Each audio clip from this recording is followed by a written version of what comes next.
भरत शीश प्रभु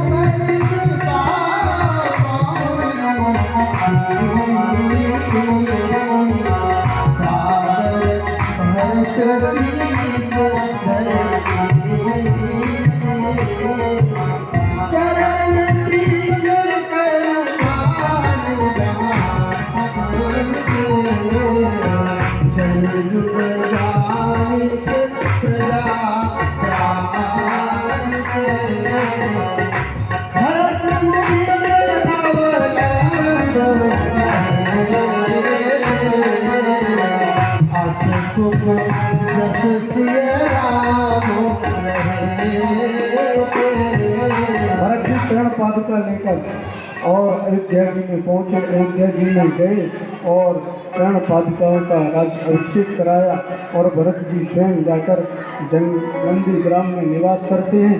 जमीन में गड्ढा खोदा, भरत जी वहाँ रहने लग गए। और भरत जी का आहार क्या था? जो गौ को जौ खिलाते और जो गोबर के माध्यम के द्वारा गौ गोबर में करती उसको धोकर, जिसको जौ यावत बोलते हैं, और उसको धोकर गौ यावत, उसको धोकर पीस कर फिर रोटी बनाकर, और भरत जी का आहार वह था। और दिन पर दिन दुगनी होती जा रही है। संपूर्ण अवध का राज्य ठीक उस प्रकार से त्याग दिया जिस प्रकार से कुत्ता उल्टी को त्याग दिया। संपूर्ण राज्य को त्याग दिया। इधर क्या हुआ कि राम जी बहुत समय तक बात किए और राम जी ने देखा कि अब हमको सब जानने लग गए। राम जी ने चित्रकूट से प्रस्थान किया और चित्रकूट से प्रस्थान करते हुए भगवान राम सरकार दंडकारण्य में पहुँचे। दंडकारण्य में कुछ दिन निवास किया और लखन लाल जी ने प्रश्न पूछा। लखन लाल जी ने माया, ईश्वर, जीव आदि के विषय में प्रश्न किया। प्राप्त ब्रह्मणो रूपम प्राप्तिश्च प्रत्यगात्मना प्राप्ति उपायम फलम प्राप्ति विरोधिना बदंते सकला वेदा सा इतिहास प्राण कहा। लखनलाल जी ने प्रश्न कहा। राम जी ने सब उत्तर दिए। थोड़ी देर बाद घूम के गांव के वहाँ शूर्पणखा आई और शूर्पणखा रावण की बहनी दुष्ट हृदय दारुण दशहनी और पंचवटी सो गई एक बारा देख जुगल कुमारा। शूर्पणखा आई और शूर्पणखा आने के बाद में फिर राम जी को देखकर दुखी हो गई और कामासक्त हो गई। और जैसे ही कामासक्त हुई सुंदर स्वरूप धारण किया और जैसे ही सुंदर स्वरूप धारण किया, सुंदर स्वरूप धारण करके लखनलाल जी के पास गई और राम जी से कहा कि हमें आप विवाह लीजिए। तो राम जी ने कहा कि हमने आह कुमार मोर लगी गिराता, मेरा छोटा भाई कुमारा है। लखनलाल जी के पास गई। जैसे तो इधर उधर कई बार जाती रही ना, तो क्या है कि कामना ऐसी होती है और कामना हमेशा यही कहती है मन माना कछु तो मैं निहारी। मैंने संपूर्ण 14 भुवन देखे पर मन नहीं माना, थोड़ा तुम्हें देख कर मान गया। लखनलाल जी के पास गई। लखनलाल जी ने कहा मंगलसूत्र पहनाना पड़ेगा तो कम से कम नाप तो लेना पड़ेगा ना। तो लखनलाल जी ने तलवार ली और ऐसे मंगलसूत्र पहनाने के हिसाब से जैसे नाप लिया और एकदम से जोर से दबा दिए, से धड़ से नाक कान कट गए। अरे ताली तो बजा दो आप लोगों ने जो किया था।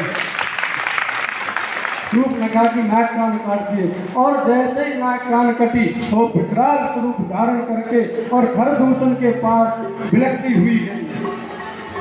और खरदूषण के पास बिलखती हुई जाती एकदम से चिल्लाई, भैया बचाओ बचाओ बचाओ, 2 तपस्वी आए मेरे नाक कान काट दिए। खरदूषण अपनी सेना सजाकर दौड़ता हुआ चला आया और जैसे ही खरदूषण दौड़ता हुआ आया कि उन दोनों तपस्वियों को अभी मार डालेंगे, जिंदा नहीं छोड़ेंगे। पर राम जी आए। राम जी ने कहा सीता जी को ले जाओ लखनलाल जी, इन दोस्तों से तो मैं अभी निपट लूँगा। और रामचंद्र जी ने मोहिनी अस्त्र छोड़ा। वो आपस में उसको राम देखे, उसको राम देखे, सब ने आपस में देखा और आपस में ही लड़ करके संपूर्ण 14,000 सेना समाप्त हो गई। खरदूषण का वध कर दिया भगवान ने। और जैसे ही खरदूषण का वध किया और इधर क्या हुआ, शूर्पणखा दौड़ती दौड़ती रावण के पास पहुंची और रावण के पास गई और कहने लगी, तेरे पौरुष को धिक्कार है, तेरे बल को धिक्कार है, तेरे रहते हुए तेरी बहन की नाक कान कट गई, अरे तुम मर जा, तुम तो भोगों में लिप्त रहता। रावण ने कहा, क्या हुआ? बताया कि वो दो तपस्वी आए, सुंदर है, लक्ष्य उनके साथ एक सुंदर नारी है। रावण कामी बहुत बड़ा था और जैसे उसने सुना एक नारी तू बहन जा, रावण मामा मारीच के पास आया और जैसे ही मामा मारीच के पास आया और मामा मारीच के पास आते ही कहने लगा कि तुम पशु बन जाओ, मृग बन जाओ। मामा ने कहा, सब आदमी बनाते हैं, तुम हमें पशु बना रहे, हमने कौन सा अपराध किया है कि आदमी से पशु बना दो। और मामा मारीच के पास आया, मामा मारीच ने कहा, नमन नीच के अति दुखदायी है, नीच व्यक्ति को अगर नमन करोगे ना तो वो दुख ही देगा, इसीलिए छोटे व्यक्ति को, नीचे व्यक्ति को कभी भी नमन नहीं करना चाहिए। छठम साक्ष्यम समाचरित की स्थिति हमेशा रखना चाहिए। तो रावण उसने कहा, अगर इसकी बात नहीं मानेंगे तो अभी मार डालेगा, इससे अच्छा कृष्ण मरो गणपति स्वर लागे, रामचंद्र जी के बाण से मरना अच्छा है। और गया और वो कपट नरक बन गया। राम जी पीछे गए, रावण ने सीता जी का हरण कर लिया, राम जी ने मारा और मारीच का वध हो गया, सीता जी का हरण करके रावण ले गया। अब राम जी दुखी होकर खोज रहे हैं, यत्र तत्र खोज रहे हैं, कभी वृक्षों से पूछते, कभी पत्तों से पूछते, कभी कहीं, कभी सब जगह पूछते, पर कोई नहीं बताता। फिर घूमते घूमते सबरी के पास पहुँचे, सबरी को नवदा भक्ति का उपदेश दिया। उपदेश देने के बाद सबरी अपने गुरु जी के धाम को चली गई। फिर राम जी गए तो पंपा सरोवर के पास जैसे गए तो वहाँ से हनुमान जी आए और हनुमान जी ने प्रणाम किया। हनुमान जी ने जैसे ही प्रणाम किया तो हनुमान जी ने प्रणाम किया। प्रणाम करने के बाद हनुमान जी ने क्या कहा, ओ तुम श्यामल गौर शरीरा, क्षत्रिय रूप भ्रव वीरा। ओ तुम श्यामल गौर शरीरा, क्षत्रिय रूप भ्रव वीरा। ओ तुम श्यामल गौर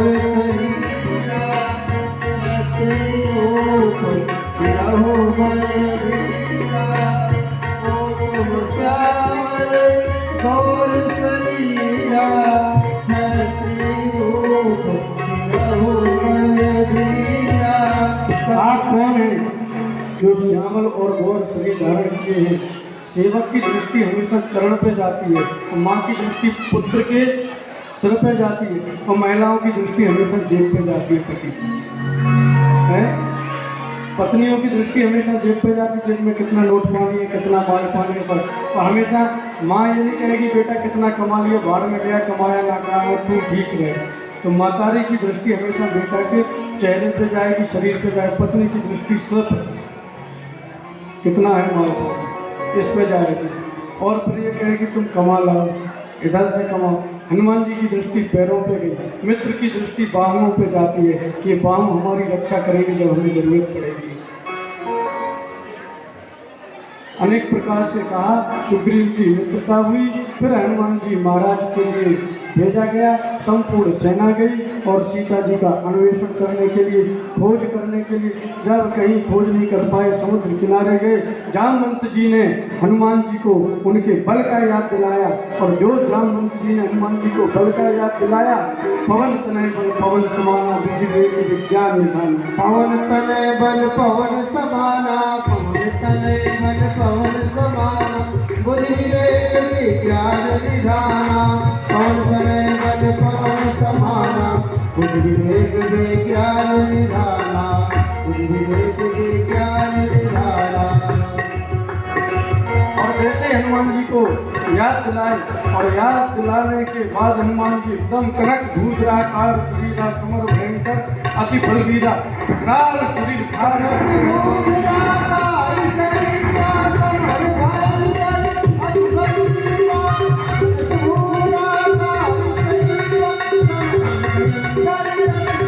और हनुमान जी गर्जते हुए बोले कि बताओ जामवंत मुझे क्या करना है? आप कहो तो लंका को उठाऊं और समुद्र में डुबा दूं। मैं तो तुम्हारे रावण में मारी आऊं, यहाँ त्रिकूट उतारी।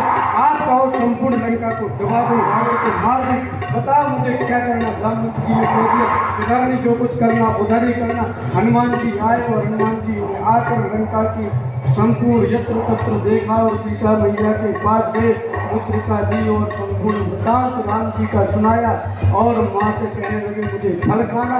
माँ ने कह दिया जाओ फल खाओ। हनुमान जी ने फल खाए, वृक्ष तोड़े, बनाया। विभीषण आए, हनुमान जी को बचाया कि मारो मत, क्योंकि दूध को मारना नहीं चाहिए। पूंछ में आग लगा दी और जैसे ही हनुमान जी की पूंछ में आग लगाई और हनुमान जी ने हरण हनुमान जी ने लंका जला दी। ये स्वर्ण कभी जलता नहीं है, पर स्वर्ण भी जल जाता है। जैसे कि जो अपराध भगत कर करी, राम रोष पावक सो जली।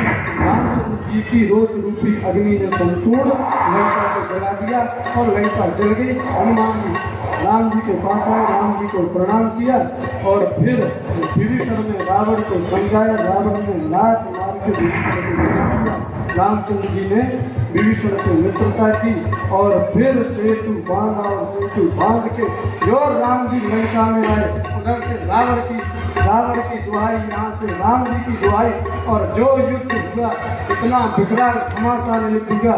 बाण पे बाण चल रहे, तलवार तीर तरकस सब चल रहे, संपूर्ण रणभूमि रक्त रंजित इतिहास बन गया और राम रावण के जैसा कोई युद्ध नहीं हुआ। अगर शक्ति लगा दी लक्ष्मण ने, जैसे लक्ष्मण को शक्ति लगी, हनुमान जी महाराज रात गए और द्रोणा के पर्वत लेने गए और जैसे हनुमान जी महाराज द्रोणा के पर्वत लेकर आए, अयोध्या से जा रहे थे और अयोध्या से गए तो भरत जी ने बाण मार दिया।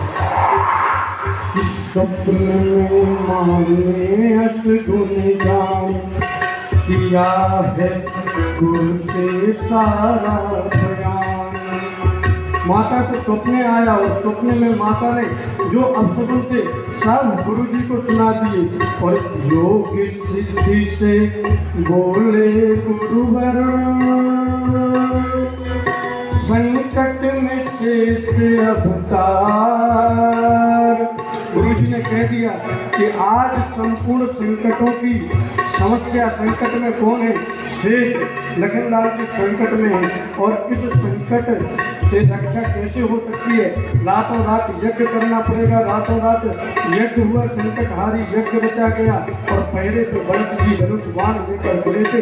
हनुमान जी जा रहे थे, हनुमान जी को बाण मार दिया, हनुमान जी गिर गए और जैसे ही गिरे तो राम का उच्चारण किया, मेरे मुख से रहे राम उच्चार और भक्त जान एक भक्त तड़प गया और भक्त को देखकर एक भक्त तड़प गया। उन्होंने फिर कहा कि आप कौन हैं? तो हनुमान जी ने बताया कि अगर मैं सुबह होते हुए लंका में नहीं पहुंचा तो लखन मर जाएंगे। एकदम से घबराए, तीनों माताएं आ गई, वहाँ पर उर्मिला भी आ गई और आज उर्मिला में जो शौर्य दिखाया वह शौर्य अद्भुत था। बोले हे कपि, आप कहते हो कि मेरे पति मर जाए, तो ऐसा कौन है, ऐसा किसमें सामर्थ्य है जो उर्मिला का सुहाग नष्ट कर सके? उर्मिला का सुहाग नष्ट करने में विधाता भी सक्षम नहीं है और सूर्य एक सती का पति को नष्ट करे तो मैं कहती हूँ कि सूर्य उदय होगा ही। और जो मेरे हाथ में ये थाली है, ये थाली ही खप्पर बनेगी और जो इस थाली में चावल है वही ब्रह्म दिव्य वस्त्र बनेंगे और मैं महाकाली का स्वरूप धारण करूंगी और संपूर्ण लंका को नष्ट कर दूंगी। संपूर्ण लंका में घर घर की औरतों को विधवा बना दूंगी और संपूर्ण लंका को नष्ट कर दूंगी। जो उन्होंने वह शौर्य दिखाया, एक एक व्यक्ति का त्याग और समर्पण बहुत ही सराहनीय और प्रशंसनीय है। जैसे ही कहा तब तक सुमित्रा ने कहा कि राघव से कह देना कि तुम्हें हनुमान मेरी सौगंध है, अगर लखन मरता तो मर जाने दो, घर पे शत्रुघ्न है, शत्रुघ्न को लेकर जाओ और युद्ध करे। इतना बड़ा त्याग एक उपासना ही कर सकती और कितना बड़ा त्याग था। कहते शत्रुघ्न ले जाओ, पर राम कभी भी स्वप्न में भी भेद मत करे। कौशल्या अम्बा ने कह दिया कि लखन लाल को अगर राम लेकर नहीं आए तो राम की माँ कौशल्या कह रही है कि वो अपना मुँह मुझे नहीं दिखाए, अयोध्या में वापस नहीं आए, ये उनकी माँ कह रही है। जाओ। फिर हनुमान जी ने कहा कि माँ ऐसा कुछ नहीं होगा, आपका आशीर्वाद और लखनलाल जिंदा होंगे। और भरत जी ने कहा मैं अपना क्या बाण दूं? हनुमान जी ने कहा कि भगवान की कृपा से मैं सामर्थ हूँ। और हनुमान जी पर्वत लेकर बूटी लेकर पहुंचे, लखनलाल जी को खिलाई, लखनलाल जी जिंदा हुए और लखनलाल जी उठे, बैरागी के स्वरूप उठे, काम रूपी मेघनाथ का वध कर दिया। रावण एकदम से टूट गया, संपूर्ण सेना सजाकर रावण युद्ध करने आया। अनेक प्रकार से युद्ध चलता रहा, राम जी पैदल युद्ध कर रहे थे, रावण रथ पर कर रहा था, सौरभ जीवन कहीं रथ काका। ऐसे राम जी ने विभीषण के सामने रथ की व्याख्या की, मात्र रथ लेकर आया। जो राम जी ने युद्ध किया, घमासान तीर पे तीर छोड़े चले जा रहे हैं और छोड़ते छोड़ते सबने कहा अब मार डालो। तब राम जी ने कहा कि यहीं के बस, यहीं के और बस जानकी जानकी मम उर्वास मम उदर भुवन अनेक लागत सर सब कर नाश है। इसके हृदय में जानकी बात कर रही, जानकी के हृदय में संपूर्ण संसार है और राम जी में संपूर्ण ब्रह्मांड है, उनको मारेंगे ब्रह्मांड नष्ट हो जाएंगे। तो राम जी ने क्रोध दिलाया, क्रोध में सीता जी की स्मृति भूला और जो राम जी ने 31 तीर छोड़े, 20 भुजा 10 से एक नाभि में लगा तो रावण का और जैसे ही रावण मरा, देवताओं ने लगाए बजा दिए, डूबने लगे और एकदम से प्रसन्नता ही प्रसन्नता हो गई। सीता जी को सुंदर उबटन कराया गया, उबटन करा के जानकी मैया को लाया गया और जैसे ही लाए तो उधर विभीषण को राज्य करा दिया गया। विभीषण ने कहा चलो